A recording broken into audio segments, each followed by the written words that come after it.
अगर शादी विवाह में डीजे न बजे तो लगेगा कि हम स्मशान घाट जा रहे हैं। जिस तरह से 20-20, 30-30 डीजे लेकर चलते हैं, उस पर रोक लगना चाहिए।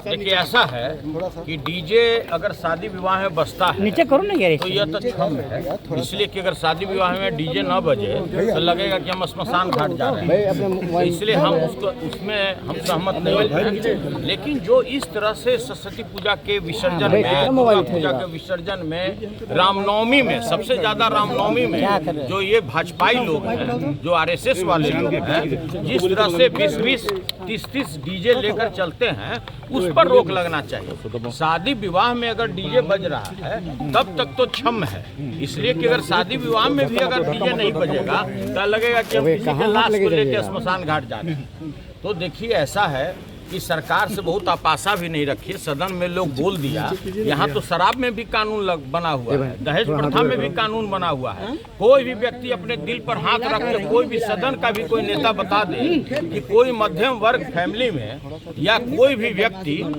के बच्ची की शादी बगैर दहेज का हुआ क्या। शराब की भी वही हालत है।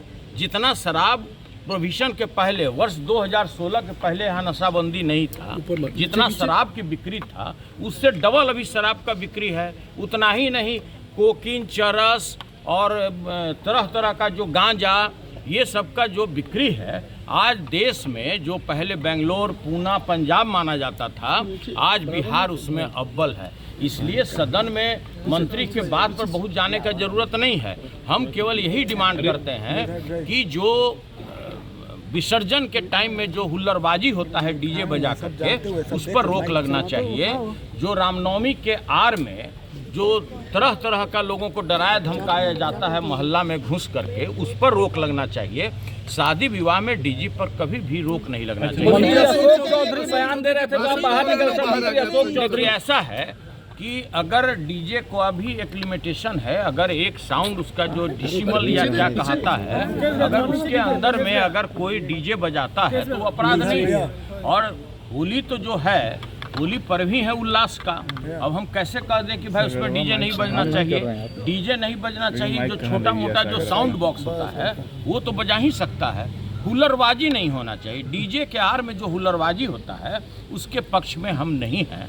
और बाकी सब सर, मंत्री अशोक चौधरी जवाब दे रहे थे, जो बोल रहे थे पक्ष रख रहे थे, आप लोग वॉकआउट कर गए। देखिए ऐसा है कि वो सरकार अपने काम काज का हिसाब नहीं दे रही थी। लग रहा था कि चुनावी भाषण दे रहे हैं, और चूंकि उसी समय में सदन के नेता माननीय मुख्यमंत्री जी आ गए, तो आप लोग भी उनका नेचर जानते ही हैं। माननीय मुख्यमंत्री को खुश करने में तरह तरह की बात कर रहे थे कि ये हैं, वो हैं, कि कौन विश्वकर्मा है, अपने को कौन पुत्र मानते हैं, मानस पुत्र मानते हैं। मानस पुत्र का डिफिनेशन क्या है? मतलब बगैर संसर्ग का जो बच्चा पैदा होता है वही मानस पुत्र होता है। और पता नहीं कि ब्लूटूथ से कैसे जन्म ले लिया। तो भाई उस सब देखिए झूठ मूठ का बयान कीजिएगा, फिर कुछ बात और बोलेंगे तो आप लोग झूठ मूठ का मुद्दा बढ़वाते हैं। हमारे बड़े भाई हैं, बड़ा उनका सम्मान है मेरे दिल में। माननीय सदस्य के द्वारा नीचे डीजे नीचे करो ना, और ध्वनि प्रदूषण पर जो है नीचे करो ना, माइक इतना अपनी बातों को रखा गया। ये बिहार के अंदर ध्वनि प्रदूषण को लेकर के डीजे पर रोक लगाया जाए।